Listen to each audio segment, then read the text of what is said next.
Hello, one and all. My name is Ryan Bruce.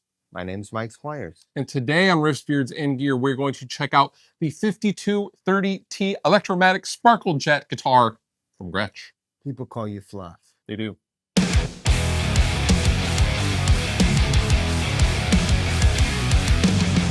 So as cool guitars go, I don't think it gets any cooler or any more of a vintage vibe than a good old sparkly Gretsch. Wouldn't you agree? Pretty much any Gretsch. Here's the funny thing. Yeah. As a kid, I thought that these were old people guitars. And maybe in the 80s they kind of were, but my tastes hadn't turned. Sure. I hadn't gotten excited about old people music yet. Well, I mean, everything was super shredder, right?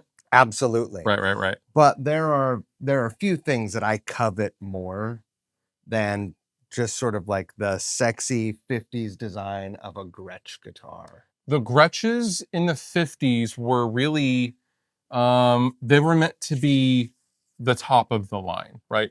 Chet Atkins, the biggest musician arguably in the world at one point, played Gretsch guitars. And, you know, that's why we have the Country Gentleman and a whole line of signature guitars with Gretsch. Chevrolet, Cadillac, Chrysler, Gretsch. That's right. It was meant to be the top of the line for that time. And if you played a Gretsch, you were seen as a very serious musician.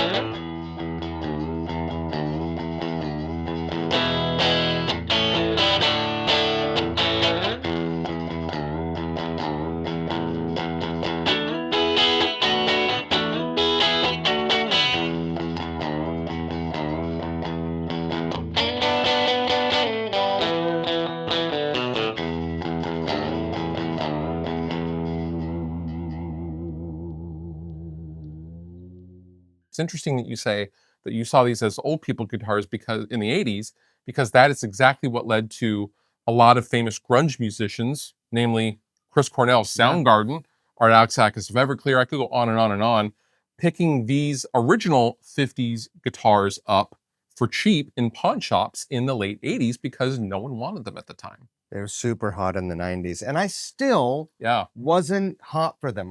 Can I tell you a quick story? Yeah. When I moved to Brooklyn in 2015, I had never really lusted for a Gretsch. But one day, I was sitting having a coffee and I was just like, I need a Gretsch. And I went on an absolute mission. To find a Gretsch. To find a Gretsch. And I never found the one. I found the one that I still think about. And it sold before I grabbed it. I should have got it. It was on sale. I didn't do it. It was a White Panther. Ooh. But I was sitting back having a coffee at that same cafe, and I looked up, and it was the Gretsch building. Well, you never noticed that you were... I must have seen it and not registered it. It just subliminally branded itself in my mind, and I was like, well, you need a Gretsch, you know. That's amazing. It's pretty funny, but... Yeah, the original Gretsch factory is there in South Williamsburg in Brooklyn. Yes, it is. And now it's like condos. I think a bunch of rappers bought condos there in when they converted them in the early 2000s. Dang.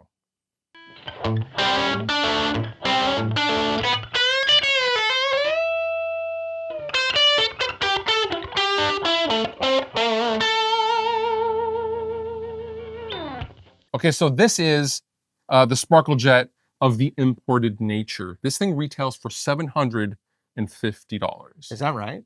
Which is incredible. Straight out of the box, this thing plays great. I haven't done anything to it. I mean, if anything, I like a little bit of struggle, you know, for me, because I'm not the most articulate. And so if I have a little bit of struggle, I can be get a little cleaner. But this is pretty unbelievable. The Bigsby feels good. The pickups sound good. We played it through your Friedman? The Friedman, through the sparkly Friedman. It came strung with some Diodarios, looks like. Yep.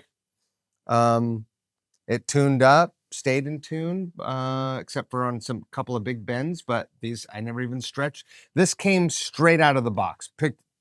Tuned it up real quick, and we shot.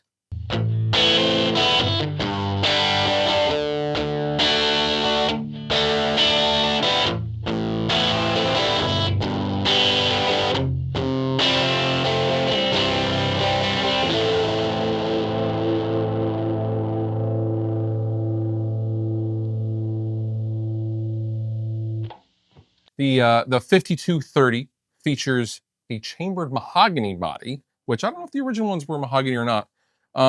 With the maple top, of course, as you get that snappiness, but you also get some of the body from the mahogany.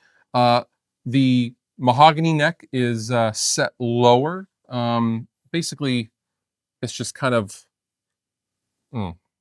just a lovely classic joint. It sure is. This is a nice touch. These little Strap lockies. Strap locks. Classic.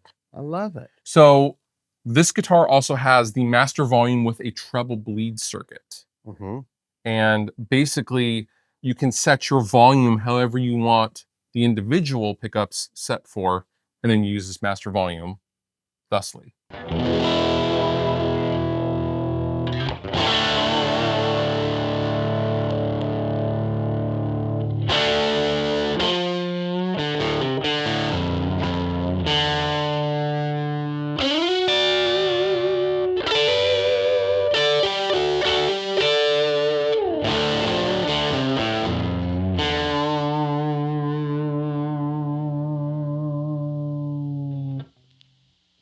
My favorite part, oddly, with these guitars is probably the pickup rings. Well, they remind me of going to my grandmother's house when I was a kid. Just the aesthetic, the general aesthetic. I don't know how to explain it. Right. Well, like Bakelite, the look of Bakelite. Yes, exactly. Oh. I love it. But of course, no one does a sparkle like Gretsch. They use real big sparkle flake.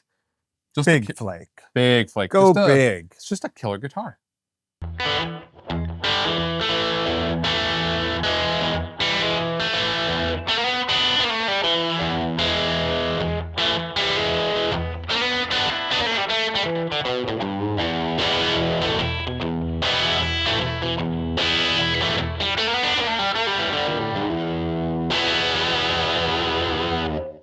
Let's talk about other guitars that come in at this price point, but have different names on them or have some sort of other disclaimer. I don't want to call anyone out because I think everyone's doing a great job at filling this price point.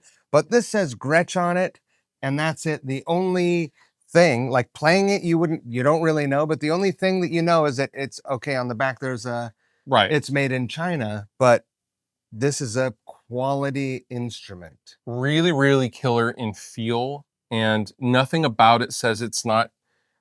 If you would have shown me this and told me it was a Japanese model, I would have believed you. I also would have. Because the Japanese models are unbelievable. This is unbelievable, especially for $750 in my opinion. It's a lot of guitar for not a lot of money in today's market.